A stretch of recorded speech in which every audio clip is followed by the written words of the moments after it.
परमात्मने नमः। नमस्कार दर्शकों, स्वागत है आप सभी का सत्य सनातन ज्ञान पर। आज हम समझेंगे श्री हरिवंश पुराण का 5वां अध्याय। दर्शकों, चौथे अध्याय में हमने जाना कि सृष्टि रचना होने के बाद ब्रह्मा जी ने किस किस को कहाँ कहाँ का राजा बनाया।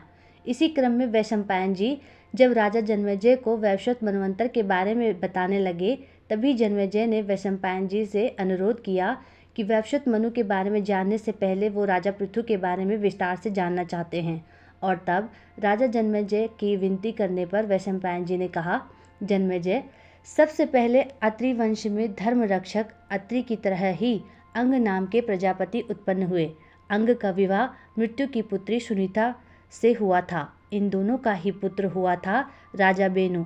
बेनु धर्म में कुशल नहीं था।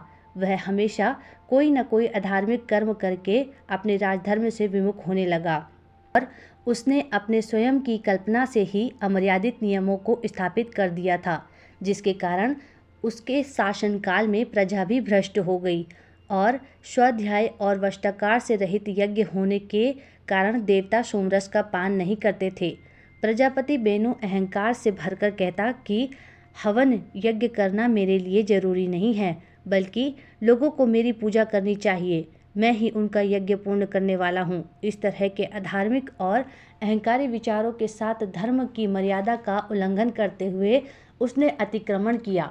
तब मरीचि आदि प्रमुख महर्षि बेनु के पास गए और उससे कहा, हमने बहुत वर्षों तक तपस्या करने के बाद पूरी होने वाली दीक्षा ली है, इसलिए तुम्हें हमारी बात सुननी और समझनी चाहिए। राजा बेनु, तुमने प्रजा का पालन पोषण करने का प्रण लिया था, क्योंकि तुम प्रजापति के कुल में उत्पन्न हुए हो। तुम्हें अधर्म नहीं करना चाहिए। जो भी तुम कर रहे हो यह सनातन धर्म नहीं है। लेकिन अर्थ का अनर्थ समझने वाले दुर्बुद्धि बेनु ने हंसते हुए बोला, मैं आप जैसे अज्ञानी मूर्खों की बात क्यों सुनूं? धर्म का रचयिता कौन है? मेरे जैसा शास्त्रज्ञ, पराक्रमी, तपस्वी और सत्य बोलने वाला पृथ्वी पर दूसरा कौन है? सारे प्राणियों को उत्पन्न करने वाले और धर्म को रचने वाले मुझ प्रजापति के बारे में आप जैसे क्या जानोगे? मैं चाहूँ तो इस पृथ्वी को आग में जला सकता हूँ, पानी में डुबा सकता हूँ, या फिर आकाश और पृथ्वी को एक साथ रौंद भी सकता हूँ। मोह और अहंकार से भरे बेनु को समझाने में जब महर्षि असफल हो गए, तब क्रोधित होकर उन्होंने बेनु को पकड़कर उसकी दाहिनी जांघ को मथा। बेनु की जांघ को मथने पर उसमें से एक नाटा और काला आदमी उत्पन्न हुआ। ऋषि वैशंपायन जी जन्मेजय को आगे बताते हैं, जन्मेजय, महान तपस्वी और तेजस्वी महर्षियों द्वारा जब बेनु की जांघ मथी गई तो राजा बेनु डर गया और घबराते हुए हाथ जोड़कर खड़ा हुआ। डर से कांपते हुए बेनु को देखकर महर्षि अत्रि ने कहा, बैठो, और उसके बाद उन महात्माओं ने फिर से बेनु की भुजाओं का अरणी की तरह मंथन किया। बेनु की जांघ मथने पर जो काला और नाटा पुरुष उत्पन्न हुआ था, उसी ने निषाद वंश को उत्पन्न किया।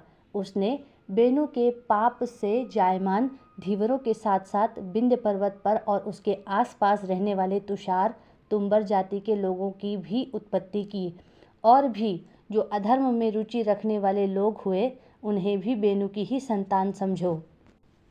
जब दूसरी बार महात्माओं ने बेनु की भुजाएं मथी थी, तब उन्होंने अपने शरीर के तेज से दीप्यमान साक्षात जलती हुई आग की तरह तेज वाले महाराज पृथु को उत्पन्न किया। महायशस्वी पृथु ने कवच और धनुष धारण किया हुआ था। पृथु पहला ऐसा पुरुष था जिसने प्रजा की रक्षा के लिए आजगव नाम के धनुष और दिव्य बाणों तथा अपनी रक्षा के लिए कवच धारण किया हुआ था। पृथु के उत्पन्न होने से वह बेनु पुन नामक नरक से बच गया और स्वर्ग को चला गया। पृथु के उत्पन्न होने पर सभी प्राणी बहुत खुश होकर उसका दर्शन करने लगे। पृथु का राज्याभिषेक करने के लिए समुद्र और नदी जलरत्न लेकर उपस्थित हुए। पितामह ब्रह्मा अंगिरसों के साथ आए। स्थावर और सभी जंगम प्राणी महातेजस्वी प्रजापालक पृथु का अभिषेक करने लगे। इस तरह धर्म और शास्त्रों के विद्वानों द्वारा अभिषिक्त होने वाले राजाओं में पहला राजा पृथु हुए। बेनु ने जिस प्रजा को बहुत सताया था, उसके पुत्र पृथु ने उस प्रजा को सुखी किया। तब सभी कर्तव्यों से युक्त पृथु को प्रजा ने प्रेम से राजा कहा। महाराज पृथु इतने प्रतापी हुए कि जब वो समुद्र में चलते तो समुद्र का पानी रुक जाता और पहाड़ उनका रास्ता छोड़कर हट जाते थे। इस तरह राजा पृथु का मान सम्मान कभी कम नहीं हुआ।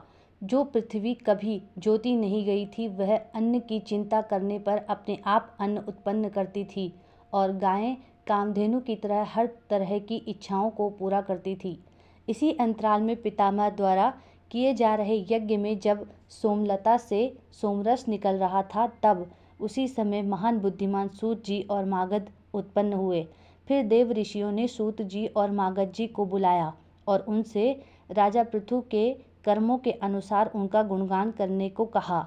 यह सुनकर उन दोनों ने कहा, हम लोग औरों से पूछकर जानकारी एकत्र करके देवताओं और ऋषियों की स्तुति कर उन्हें प्रसन्न करते हैं, लेकिन इस राजा पृथु के बारे में हमें कुछ पता नहीं है।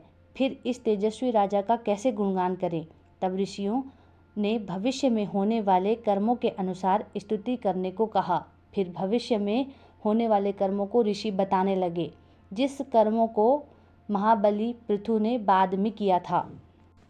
ऋषियों ने बताया कि यह राजा सच बोलने वाला, दान देने वाला, सत्यप्रिय, धनवान, हमेशा विजय होने वाला, क्षमाशील, पराक्रमी, शासन संभालने वाला, धर्मज्ञ, कृतज्ञ, दयालु, मीठा बोलने वाला, परमात्मा की भक्ति करने वाला, धर्म युद्ध करने वाला, व्यवहार से शांत रहने वाला और सभी को सम्मान देने वाला होगा।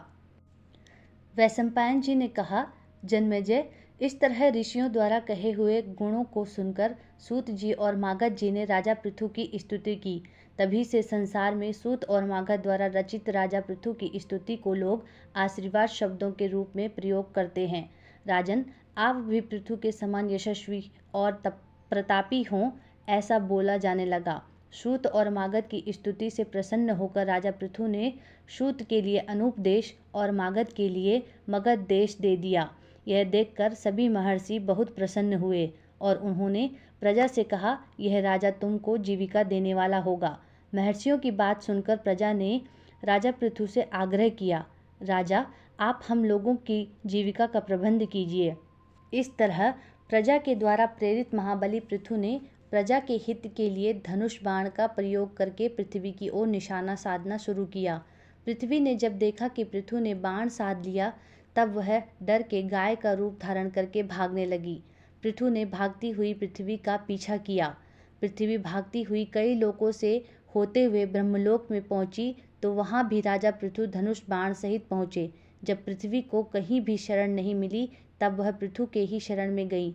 तीनों लोकों में हमेशा से पूजी जाने वाली पृथ्वी ने हाथ जोड़कर पृथु से कहा, तुम्हें एक स्त्री को मारने का पाप नहीं करना चाहिए, और फिर यदि मैं मारी जाऊंगी तो तुम प्रजा का पालन कैसे करोगे? क्योंकि यह लोक मुझ में स्थित है और मैं जगत को धारण करती हूँ, तो मेरे नष्ट होने पर सारी प्रजा नष्ट हो जाएगी। राजा पृथु, यदि तुम कल्याण चाहते हो तो मुझे मत मारो और प्रजा के पालन पोषण के लिए मेरी बात सुनो। इसलिए हे राजन, मैं जो उपाय बताऊंगी उसके बारे में सोचो। मुझे मार देने पर तुम प्रजा का पालन पोषण किसी भी प्रकार से नहीं कर सकते। अपने क्रोध को शांत करो। मैं भी प्रजा के पालन में तुम्हारे साथ ही हूँ। स्त्री यदि पशु पक्षी की योनि में भी है, तब भी उसको नहीं मारना चाहिए। आप राजा होकर अपने धर्म का त्याग न करें। इस तरह पृथ्वी के मुख से कई तरह की बातें सुनकर उदार चित्त वाले महात्मा पृथु ने क्रोध को त्याग कर पृथ्वी से कहा, हरिओम।